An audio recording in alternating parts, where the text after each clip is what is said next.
നമസ്കാരം. പ്രവാസി മലയാളിയെ കുത്തേറ്റ് മരിച്ച നിലയിൽ കണ്ടെത്തി. എറണാകുളം മൂവാറ്റുപുഴ സ്വദേശിയും സാമൂഹ്യ പ്രവർത്തകനുമായ ഷമീർ അലിയാരെയാണ് റിയാദിൽ കുത്തേറ്റ് മരിച്ച നിലയിൽ കണ്ടെത്തിയത്. 47 വയസ്സായിരുന്നു. ഞായറാഴ്ച വൈകിട്ട് മുതൽ ഇദ്ദേഹത്തെക്കുറിച്ച് വിവരമില്ലായിരുന്നു. ഒറ്റയ്ക്കായിരുന്നു താമസം. ഷുമൈസയിലെ താമസ സ്ഥലത്താണ് ഇദ്ദേഹത്തെ മരിച്ച നിലയിൽ കണ്ടെത്തിയത്. ഇദ്ദേഹത്തിന്റെ വാഹനം, പണം, ലാപ്ടോപ്പ്, ഫോൺ എന്നിവ നഷ്ടമായിട്ടുണ്ട്. മോഷ്ടാക്കളാണ് ആക്രമണത്തിന് പിന്നിലെന്നാണ് പ്രാഥമിക നിഗമനം. KMCC എറണാകുളം കമ്മിറ്റി എക്സിക്യൂട്ടീവ് അംഗം കൂടിയാണ് ഷമീർ. ഫോണിൽ വിളിച്ചിട്ടും കിട്ടാതിരുന്നതിനെ തുടർന്ന് സുഹൃത്തുക്കൾ ഇദ്ദേഹം താമസിച്ചിരുന്ന റൂമിൽ പോയി നോക്കിയപ്പോഴാണ് മരിച്ചു കിടക്കുന്നതായി കണ്ടത്. ഇദ്ദേഹത്തിന്റെ പേരിൽ ഷുമൈസയിൽ 2 ഫ്ളാറ്റുകളുണ്ട്. അതിലൊന്നിലാണ് മൃതദേഹം കണ്ടെത്തിയത്.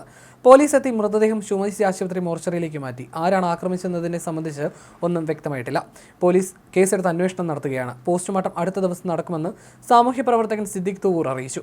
റിയാദിൽ ദീർഘകാലമായുള്ള ഷമീർ വിവിധ ബിസിനസ് സംരംഭങ്ങൾ നടത്തി വരികയായിരുന്നു. അതോടൊപ്പം KMCC പ്രവർത്തനങ്ങളിലും സജീവമായിരുന്നു. ഭാര്യയും 3 കുട്ടികളുമുണ്ട്. മൃതദേഹവുമായി ബന്ധപ്പെട്ട നടപടിക്രമങ്ങൾ ഉടൻ പൂർത്തിയാക്കുമെന്നാണ് വിവരം.